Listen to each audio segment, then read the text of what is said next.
Welcome back to Hospitality Academy's YouTube channel.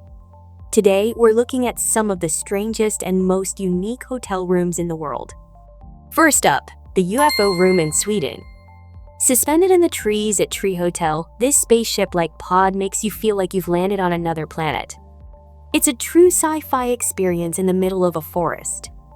Next, the Ice Hotel in Sweden. This hotel is rebuilt every year using ice and snow. Guests sleep on ice beds covered in reindeer hides, surrounded by beautiful frozen sculptures.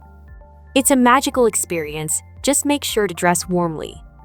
In the USA, there's the Dog Bark Park Inn in Idaho, shaped like a giant beagle. Inside, everything is dog-themed, and the owners even bake dog-shaped cookies for guests. It's a must-visit for dog lovers. And in Dubai, you can sleep underwater at Atlantis The Palm. Their underwater suite has floor-to-ceiling windows looking into a giant aquarium, where sharks and stingrays swim right past your bed. It's like staying inside a fish tank without getting wet. Would you stay in any of these? Which one is your favorite? Let us know in the comments, and don't forget to like and subscribe for more amazing hospitality stories.